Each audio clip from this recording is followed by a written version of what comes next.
Good Shabbos. This week's portion is Kiseitse, and it starts off with a interesting but troubling passage. It says when the Jewish people go out to war, and one of the soldiers sees an Esha Sifas Torah, a beautiful woman that he desires, he's allowed to take her as a wife, as long as he makes sure that she shaves her head and that she lets her nails either grow long or cuts them short, and she's able to mourn and cry for her parents for 30 days, and afterwards he could take her for a wife.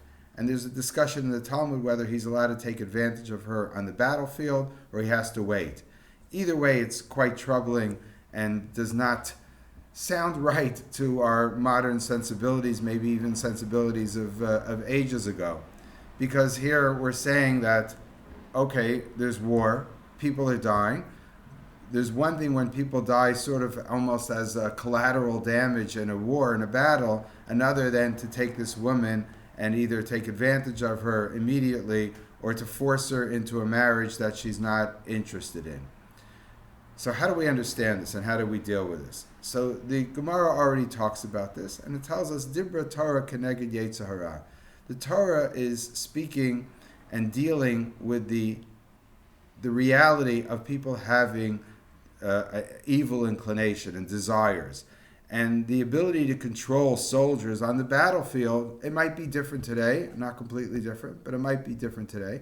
But at least in ancient times, there was no way that if the Torah mandated that you're not allowed to take advantage of this woman or take her home for a wife, you would do it anyway. So the Torah, in a sense, makes a concession to human nature and allows you to take her, but it's trying to belittle her beauty by making sure you shave her head and let her cry for a month, and then hopefully you will be weaned away from this desire, especially after waiting a month and you're no longer in the battlefield.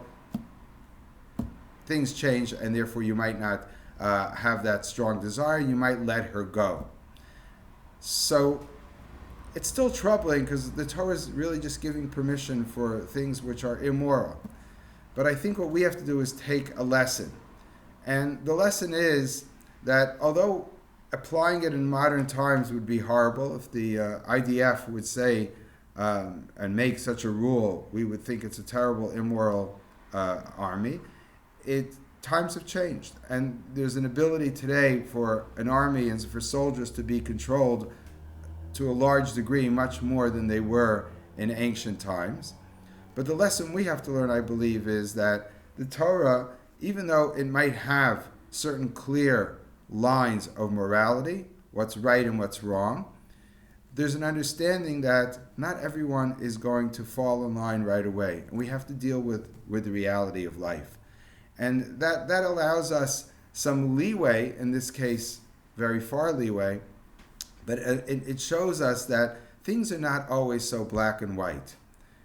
In another instance, which might be on the opposite extreme, we had the other week in the portion that you're not supposed to take ribis, interest, from your fellow Jew. And Samson Fall Hirsch already asked the question, why not? If you have a car or a cow and you want to rent it out, and you say, hey, you could use my cow and work it for the next 12 months, just pay a certain amount per month. Well, capital has the same value. Money has value. If I don't have it, I can't use it. I give it to somebody else. He could use it, so he pays me or she pays me for that use. It's 100% legitimate. So one way of understanding it is that in an agricultural society, things were different and money didn't have the value of capital that it does today. That's arguable. The other is, as Rabbi Hirsch says, that the Torah is saying, you know what? We want to teach you something which is lifnim b'shur sadim, beyond the letter of the law. It's to act with kindness to your fellow Jew. And therefore it's saying, yes, it does have value, but we're requiring you to do something beyond the letter of the law. So no, usually you see the law, and the beyond the letter of the law is optional. The Torah moves the needle, so to speak, and says, we could expect more from you. So what we see is that sometimes the law is down the middle. The Torah sometimes is saying, go beyond and act with kindness, because perhaps in those instances it could be expected. Again, in an agricultural society, Today, the rabbis have devised different methods to be able to work in in the economic reality we have today. But it's saying, hey, that's doable.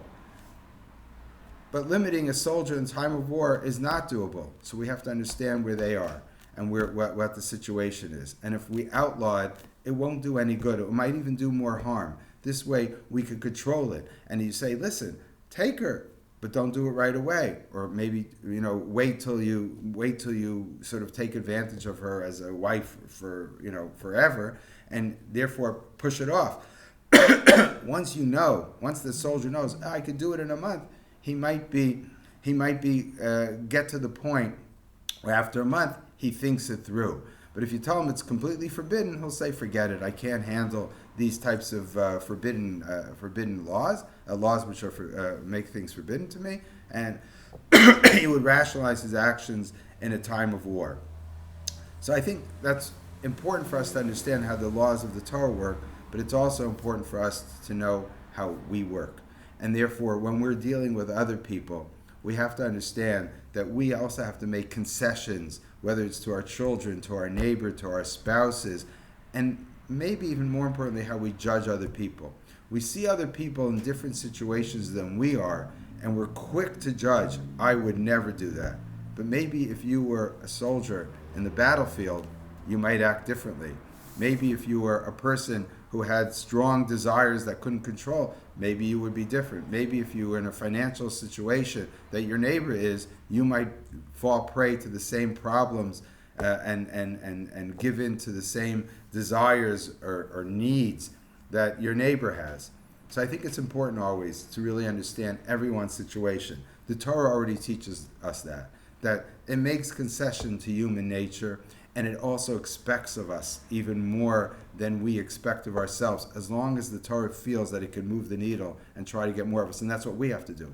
We have to say to ourselves, for others, let's not judge. For ourselves, let's try to move and to go lifnim b'shur hasidin, beyond the letter of the law. Good Shabbos.